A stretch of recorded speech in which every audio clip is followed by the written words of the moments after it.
Assalamualaikum warahmatullahi wabarakatuh. Video ini dibuat untuk memenuhi tugas topik 6, perancangan dan pengembangan kurikulum, ruang kolaborasi modul implementasi pembelajaran dalam UBD, yaitu pembelajaran menggunakan buku teks.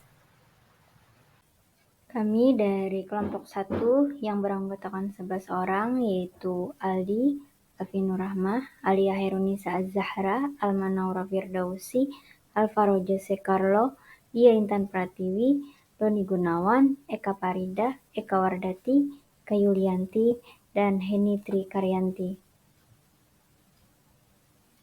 Ilustrasi pertama, pada ilustrasi pertama, buku teks atau buku pegangan berfungsi sebagai salah satu sumber daya, rujukan untuk dikaji sebagai landasan desain pembelajaran dengan tujuan yang spesifik dan hasil pembelajaran. Pada ilustrasi kedua, buku teks atau buku pegangan adalah silabus atau penuntun seluruh kegiatan pembelajaran, tidak ada tujuan eksplisit di luar buku teks yang digunakan. Pertanyaan pertama, ilustrasi mana yang sering Anda lakukan, 1 atau 2, dan mengapa kelompok Anda memilih ilustrasi tersebut? Jelaskan. Berdasarkan ilustrasi tersebut, ilustrasi yang sering kami lakukan sebagai seorang pendidik adalah ilustrasi pertama. Karena buku teks atau buku pegangan berfungsi sebagai salah satu sumber daya, rujukan untuk dikaji sebagai landasan desain pembelajaran dengan tujuan yang spesifik dan hasil pembelajaran. Buku teks yang digunakan oleh guru disusun untuk menjawab atas kebutuhan para peserta didik sebagai pengetahuan awal bagi mereka tentang pembelajaran.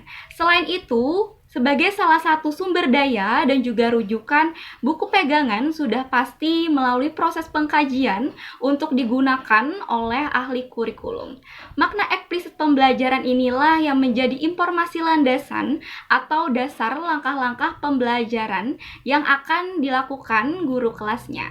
Tujuan spesifik inilah yang kemudian menjadi patokan dan pedoman guru dalam membuat kata kerja operasional atau kegiatan pembelajaran yang akan dilaksanakan oleh peserta didik di saat proses belajar mengajar. Baiklah, selanjutnya yaitu ilustrasi 1, pertanyaan 2. Jadi ilustrasi mana yang menurut kelompok kami ini cocok dan sesuai untuk peserta didik kekinian? Ilustrasi yang sesuai untuk peserta didik kekinian menurut kelompok kami adalah ilustrasi 1, yaitu buku teks sebagai pegangan, dikarenakan pada abad 21 peserta didik dapat belajar dari mana saja. Buku teks tetap menjadi sumber daya yang relevan dan bermanfaat bagi peserta didik kekinian karena strukturnya yang terorganisir, tersedia informasi yang terverifikasi, serta keandalannya sebagai referensi yang telah disusun oleh para ahli di sedemikian rupa dan juga telah disunting dengan berbagai penelitian yang ketat. Selain itu, buku teks juga mudah diakses baik secara fisik ataupun juga bisa digitalisasi, dibuat seperti e-book sebagai pegangan, dan hal tersebut memberikan kesempatan bagi peserta didik untuk fokus dan berkonsentrasi sebagai pegangan pembelajaran tanpa distraksi, dan juga dapat mereka sesuaikan dengan gaya belajar mereka dan juga sumber-sumber belajar lain yang dapat ditemukan pada era teknologi pada abad 21 saat ini. Kemudian ilustrasi yang kedua, ilustrasi yang pertama itu adalah hasil belajar yang diinginkan membutuhkan penilaian unjuk kerja yang bersumber dari keilmuan sebagai konten buku teks. Kemudian ilustrasi yang kedua ada penilaian terdiri dari tes pengetahuan, sikap, dan keterampilan yang ada pada buku pegangan dan mungkin terpisah, yaitu lembar kerja peserta didik, namun masih terkait erat konten buku teks.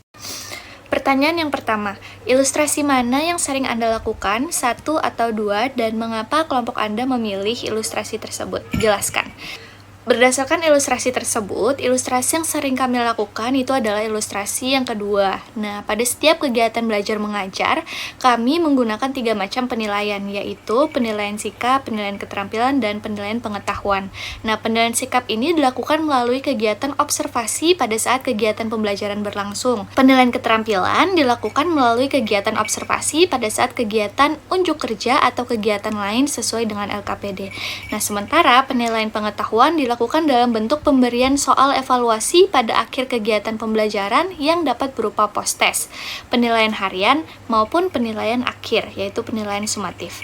Alasan pemilihan ketiga penilaian tersebut adalah karena penilaian tersebut sudah mencakup semua hal yang perlu diamati atau dinilai pada diri peserta didik, bukan hanya sekedar tentang pemahaman materi saja, namun juga bagaimana peserta didik mengaplikasikan teori yang diterima dalam kegiatan pembelajaran. Nah, ketiga penilaian juga dipilih berdasarkan dengan materi yang terdapat pada buku ajar atau buku teks yang digunakan sebagai pedoman dalam pemilihan materi. Selanjutnya, ilustrasi kedua. Pada pertanyaan kedua, yaitu ilustrasi mana yang menurut Anda cocok dan sesuai untuk peserta didik kekinian? Jelaskan. Baik, berdasarkan hasil diskusi kelompok kami, ilustrasi yang cocok dan sesuai untuk peserta didik adalah ilustrasi 1. Hasil belajar yang diinginkan membutuhkan penilaian unjuk kerja yang bersumber dari keilmuan sebagai konten buku teks. Jika kita melihat model UBD yang digunakan pada pembelajaran kekinian, itu dalam rancangannya, pembelajaran UBD lebih menekankan pada penilaian unjuk kerja yang bersumber dari keilmuan sebagai konten buku teks. Hal ini dirasa cocok sehingga guru dapat melakukan penilaian berdasarkan unjuk kerja peserta didik. Bahasan selanjutnya mengenai buku teks belajar digunakan untuk mengungkap, menyoroti, dan mengeksplorasi pertanyaan-pertanyaan penting dan tantangan keilmuan yang mendukung kinerja di dalam subjek. Peserta didik adalah mengetahui apa yang ada dalam teks, pertanyaan penting dan tujuan serta kinerja pelajar terdapat dalamnya, sehingga buku teks merupakan paduan membaca, diskusi, dan persiapan akhir. Ilustrasi mana yang sering Anda lakukan, 1 atau 2? Mengapa kelompok Anda memilih ilustrasi tersebut?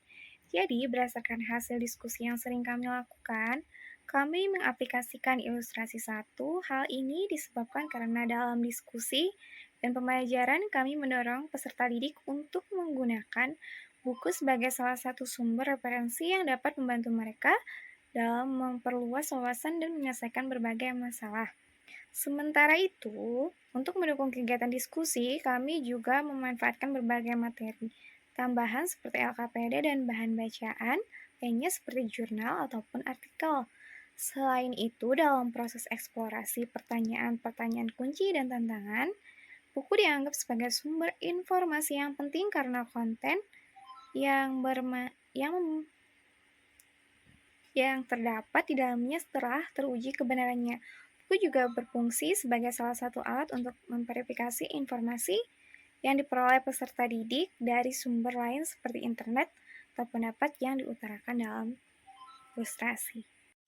Pertanyaan kedua yaitu ilustrasi mana yang menurut Anda cocok dan sesuai untuk peserta didik kekinian? Jelaskan. Jadi, berdasarkan hasil diskusi, ilustrasi yang cocok dan sesuai untuk peserta didik kekinian yaitu ilustrasi 1, karena buku teks tidak menjadi sumber rujukan utama untuk kinerja inti, atau dapat dikatakan sebagai pendukung untuk mengungkap, menyoroti, dan mengeksplorasi pertanyaan-pertanyaan penting dan tantangan keilmuan di abad ke-21 ini. Sumber belajar pada pembelajaran abad 21 yang kekinian tidak lagi hanya dari buku teks, akan tetapi dapat berasal dari berbagai media dan teknologi sehingga eksplorasi ilmu dapat lebih luas dan tidak terbatas hanya dari buku teks saja. Buku teks juga belum dapat mengakomodasi kebutuhan belajar peserta didik yang beragam. Misalnya, untuk peserta didik yang bergaya belajar audio belum dapat terakomodasi.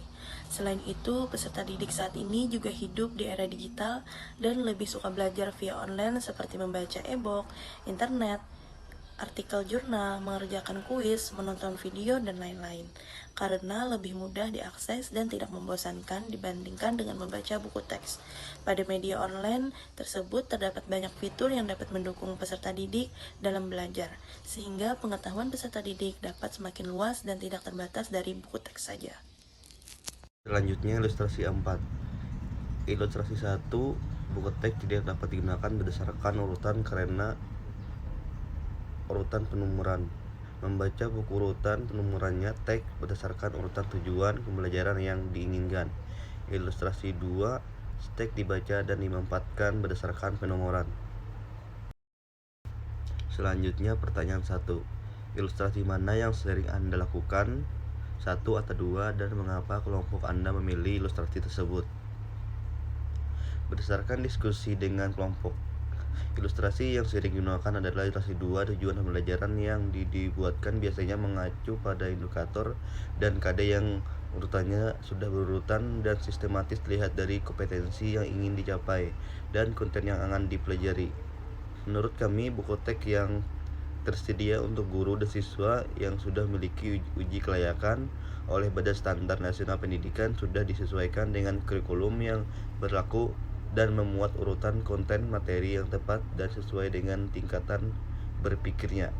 Hal ini sejalan dengan pernyataan Muslis 2010 bahwa buku teks adalah buku yang berisi uraian bahan tentang mata pelajaran atau bidang studi tertentu yang disusun secara sistematis dan telah diseleksi berdasarkan tujuan tertentu, orientasi pembelajaran, dan perkembangan siswa untuk diasimilasikan. Baiklah, di sini saya akan menjelaskan ilustrasi keempat, pertanyaan kedua, yaitu ilustrasi mana yang menurut Anda cocok dan sesuai untuk peserta didik kekinian? Jelaskan. Jawabannya yaitu ilustrasi yang cocok adalah ilustrasi yang pertama, karena pada era sekarang buku teks bukan lagi sebagai sumber belajar utama. Sebab pada era sekarang peserta didik dapat memanfaatkan teknologi sebagai sumber belajar.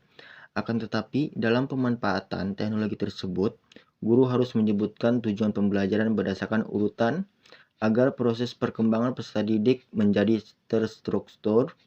Adapun tujuan pembelajaran yang berurutan seperti dimulai dari mengetahui dan menganalisis, kemudian menyajikan. Sekian, terima kasih. Oke, baiklah, saya akan menjelaskan ilustrasi kelima pada modul implementasi pembelajaran pada IBD. Tapi sebelum itu, perkenalkan, nama saya Alvarez Carlo. Nah, jadi di sini ada 2 ilustrasi. Yang pertama adalah buku teks ini adalah salah satu sumber daya dan rujukan antara banyaknya sumber belajar. Buku pegangan termasuk sebagian materi dan umumnya hanya digunakan untuk merangkum ide-ide penting dan sebagai landasan memecahkan masalah dan dukungan argumen penting. Kemudian ilustrasi yang kedua adalah buku teks merupakan sumber primer dan sumber lainnya yang jarang digunakan, misalnya tidak menggunakan media massa, media sosial, dan lain-lain. Ringkasan konten buku teks diambil sebagai kegiatan dipelajari, didalami, dieksplorasi, diuji, dan dikritik. Mungkin itu saja dari saya dan akan dilanjutkan oleh teman saya. Sekian dan terima kasih. Pertanyaan yang pertama, ilustrasi mana yang sering Anda lakukan dan mengapa kelompok Anda memilih ilustrasi tersebut? Nah, jadi kelompok kami memilih ilustrasi yang pertama karena selain buku teks, masih banyak sumber lain yang dapat menjadi sumber belajar yang dapat digunakan untuk merangkum ide-ide penting sebagai landasan untuk memecahkan masalah. Misalnya bersumber dari jurnal hasil penelitian, artikel ilmiah, maupun dari sumber-sumber lain di internet.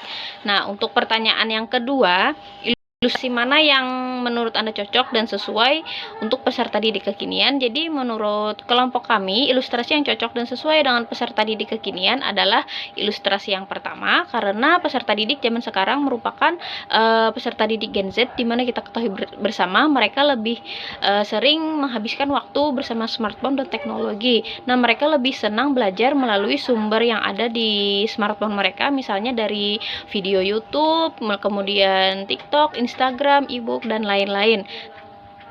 Nah, hal ini diharapkan agar dapat meningkatkan kreativitas dan kemajuan berpikir kritis peserta didik pada zaman sekarang. Sekian video penjelasan dari kami. Terima kasih atas perhatiannya. Salah hilap mohon maaf. Assalamualaikum warahmatullahi wabarakatuh.